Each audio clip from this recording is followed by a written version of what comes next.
When one man knowingly kills another, they call it murder. But when society causes the death of thousands, they shrug and they call it a fact of life. Yesterday, I finished A Little Hatred, the first book in the Age of Madness trilogy by Joe Abercrombie. And let me tell you guys right now, this is a certified banger. This book is all gas, no brakes. It takes First Law, which is one of my all-time favorite fantasy series, to incredible new heights, and it takes Joe Abercrombie as an author, who is already one of the most brilliant modern fantasy authors I've come across, to just extraordinarily just different levels when it comes to writing. This is just so good. Like, this is so well conceived. Everything about this book is awesome. And if you haven't begun First Law, what are you doing? What are you doing with your life? Because let me tell you right now, at least in my experience, this is the best modern fantasy series. Nothing else even comes close. Anything published after year 2000, this is the go. This is the go right here. First Law clears everything else. I do not care what your argument is. It does not matter. To me, First Law is the GOAT, and Age of Madness, starting off with A Little Hatred, is the cherry on top. This book is just, it's brilliant. It's brilliant on every single level that matters to me as a fantasy reader. The characters here are some of Joe Abercrombie's, if not Joe Abercrombie's, best work yet. Every single one of them I was immediately invested into. They are so likable, so hateable, so detestable, so good, so bad. They are so well conceived, and the voices are so well thought out, and the way they work off one another and work with one another, and the dynamics here. Oh, if you like character-driven stuff, this is it. This is the pinnacle of what character-driven fantasy looks like. This is so good. Every single one of them, from Sabine to Leo to Orso to Rika and everyone else, is so well executed. And there were so many moments where I was feeling emotionally wretched on their behalf. There are so many bad decisions made here, so many good decisions made here, so many moments of just pure narcissism and self-hatred and delusion and grandeur and all these things. And it's so well written that you just get immediately locked into them. You immediately feel for them, and by the end of this book, you're gonna feel wretched. You're gonna feel so emotionally devastated by some of the things that happen in this book. It is so well executed. Even if you think you know where things are gonna go, Joe Abercrombie writes at such a high level, at such a convincing level, that it's hard to not have your heart ripped out by some of the decisions these characters make or the things that happen to them. And it's so good. So the writing here, when it comes to characters, is great. But Joe Abercrombie doesn't stop at just writing great characters. As we know, he's goated at many things. And another thing that he has done so well that so many people don't give him the props for is his world building. I know a lot of people are saying, Joe Abercrombie, he doesn't focus on world building. His world building isn't that good. I think A Little Hatred makes me want to disagree. I think A Little Hatred makes me want to really disagree, because so much of the world building relies on the background things that are happening, the characters that have come before and their actions, and it makes it feel very real.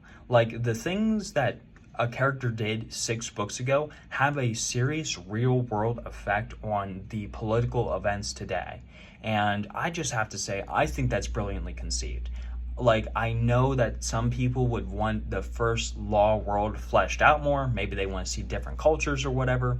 But I think what Joe Abercrombie is going for here, with this idea of societal progression, of real world actions having consequences, of these politics being integrated with one another, these actions being integrated with one another, they mattering, the things that, these standalones that you think won't matter, having serious real world effects for decades to come. I think that is so well done and so well conceived that like this book just really opened my eyes to see how much Joe put thought into things I, as a reader, would not have thought of. If I were a writer, I would not have thought of. But it's so well executed that it's like I really have to, tip my hat to him. Like it's good, it's great.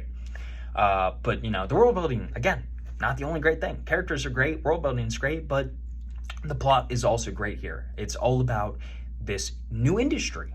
The Union has become very powerful through the industrialization of society. Things are moving forward. They're getting closer to the modern age.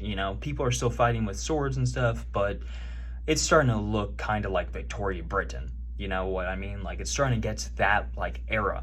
And what's really interesting here with the plot and the thematic work here is Joe is obviously commentating on the Industrial Revolution as an idea and what it has done to society, both here in America and in the West in general, and the consequences that it has had, the long-lasting consequences it has had on society as a whole, and how despite the progress and the constant moving forward of technology and certain industries, it really generally has not benefited the poor, or at least did not originally benefit the poor in the way that the figureheads would like you to think, I suppose.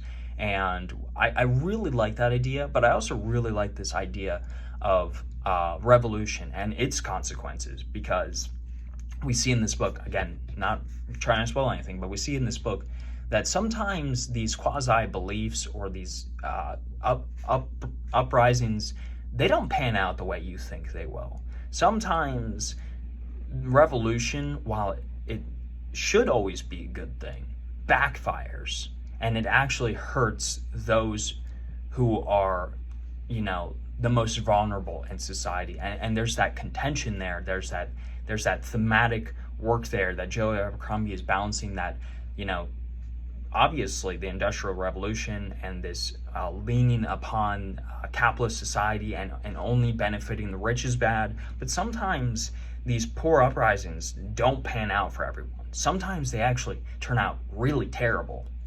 So the thematic work and the story are also just really well conceived. Honestly, all around, this is just a great book. Like everything about this book works for me. The pacing's great, the world building's great, the characters are really well written. I really like the plot in this one. I like the thematic work here, and I just feel like Age of Madness is kind of the pinnacle of First Law. It's tying all the threads together that have been planned out since the beginning, since, the Blade itself. And this is the final moment. This is where all these things, all these ideas, all these characters come to a head. And Joe Abercrombie is unleashing the madness. There is a feeling of true insanity in this book. There's a feeling of claustrophobia. There's a feeling of fear and just detestable people and hatred and love and lust and all those things, and it's all mashed up in here to make just an absolutely phenomenal fantasy book. I'm gonna give it a 10. It's so far my book of the month for October. The Trouble with Peace might up it, but honestly, this is genuinely one of the best fantasy books I've read all year, one of the best fantasy books I've read in forever, and I like, it's just awesome. Like, it's just awesome. This book is so well thought out. It is so well crafted. If you're a fan of First Law and you haven't begun Age of Madness, you just drop everything and start it today, because it is that good. And if you haven't begun First Law, what are you doing? Joe Abercrombie is the king. There is no argument. He's the best. This book is a straight 10. All gas, no brakes. Great book.